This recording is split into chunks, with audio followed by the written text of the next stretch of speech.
Run the Numbers. My name is Jason, and we're doing a warm-up walk. And you might be thinking, wow, this is at nighttime, not normal for Jason, but in fact, we got to do what we got to do because all day long it's been raining.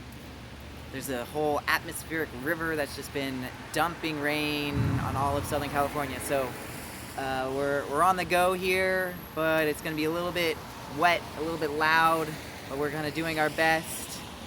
So we'll kind of do more of a brief video where we're going to talk about some banking solutions, 5 banking solutions I have, and just kind of say as to kind of what it was that drew me or is keeping me to these banking solutions.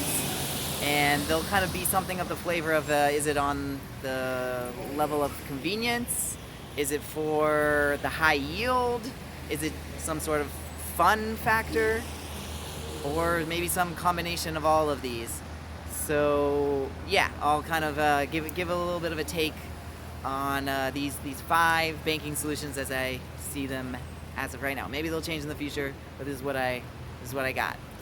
So the first of the 5, the first is Chase Bank. I've already made a video of which I've shown you my Chase ATM debit card. So it's no surprise that I use Chase Bank. I'll put a link in the description. That video was the what's in my wallet. But yeah, that's to say, Chase Bank is something of a solution that I have. And really what is keeping me at Chase Bank is the convenience factor. They've got ATMs all over the place where I live here in Los Angeles. So needing cash and just needing kind of the solutions that I put in the category of convenience. All right, let's move right along. Kind of on that level of a major bank, I'll mention here is Capital One. Capital One is also high up in the convenience factor, but I would say they've also got an element to it of the fun factor. So there's, with Capital One, the Capital One Cafe that they have. Capital One cafes all over the place here in Los Angeles. There's a couple I know of, and yeah, I would say kind of something that draws me to the Capital One usage that I do is, through their Capital One cafes, making it fun. All right, let's move right along to the third of the 5, and that is One Financial. One Financial also has an element of kind of fun. It's without, retail branches, or at least none that I know of. So I'm pretty sure it's a mobile and online only banking solution, but they kind of make it a little bit fun in that they allow you to sort of earmark your savings, I guess your savings and your spending, and you kind of put the savings and spending into buckets. There's other cards, there's other banking solutions that do something similar to this, but One Financial is kind of the first one I saw do it. And they kind of put that a little bit into something different than just your standard, Chase or Capital One. I haven't really seen kind of go through that. So we'll kind of say something of the fun or just good vibes, just something different. I would also say One Financial would also get my attention, and what originally did get my attention is that, pretty high yield. Currently, as I'm filming this, the savings APY is all the way up to 5%. That's pretty good. It's hard to beat that. And I don't have too much of my money in that because, in fact, I do have accounts that I do expect to beat that, in a standard savings account, high yield savings. So I would say, it does pretty well. It's rated pretty high up there in just your yield as well. Okay, let's move right along, and I'm going to move into the number 4. The number 4 banking solution is Wealthfront. Wealthfront is one of the solutions that I'll definitely say caught my attention because of some of their offerings that give a good amount of return. They have their whole managed portfolio. Both, they have one for stocks, and then they also have one that's a managed portfolio for bonds.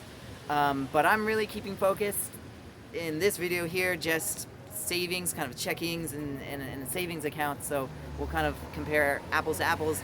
So just showing the Wealthfront savings accounts have a pretty good amount on their return, their yield as well. They're 5% as well. There are times though that I can beat that 5%, and that's why, in fact, I keep the majority of my money in the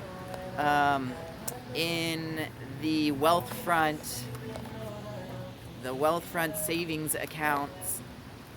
I'll put a lot of money there for the reason that I can get that amount boosted. And how do you get that boosted is that their referral program allows you to get a whole half a percentage point in addition to your I'm gonna quickly cross the street here. That's what we gotta do in the streets of Los Angeles. Live a little dangerous, but I'll get back to my focus, that you can get your balance boosted from the standard 5% all the way up, as of right now it's 5%, all the way up to 5.5% when you do a referral. So both you, the referrer, and whoever you're referring it to, the referee, you're gonna both benefit there and get that boosted amount, what's currently 5.5%. So that's pretty good for just a standard savings account. All right, let's go with the fifth and final of these accounts to mention, and that is Yotta Bank.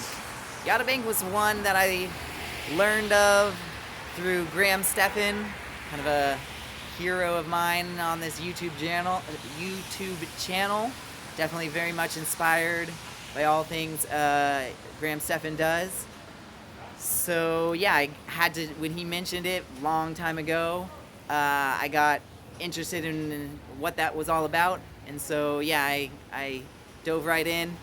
And just briefly, why it got me is the whole fun factor. It's almost like a lottery system, except, you know, you don't buy lotto tickets and lose a whole lot of money. In fact, what you have is your balance correlates to tickets in a lotto system like drawing. That's done, it's currently done every night. It used to be where they would have weekly drawings. Now it's 6 p.m. Pacific. And yeah, it's very fun just to kind of, you know, have a hope and a dream that your entry into the daily drawing, in fact, might win all the way up to the $1 million grand prize that they have. So for that reason, it's definitely a keeper. It's something that I keep a little bit of money in. Not a whole lot, like I said. The majority of the funds are in the Wealthfront, at least in terms of the checking and savings type accounts I have. So I should also say this definitely doesn't include all the money that you should be doing and other forms of investing, stocks and bonds, and kind of the whole gambit of other solutions. I'll go into all those kind of things maybe in other videos, but for now I just wanted to go through those 5. And yeah, I could go into future videos more in depth, more details of these 5s, but for now we'll leave you there as to kind of what in general is either keeping me at those accounts or drew me in originally. So that's all. I'm gonna get out of the rain. All right, gotta run.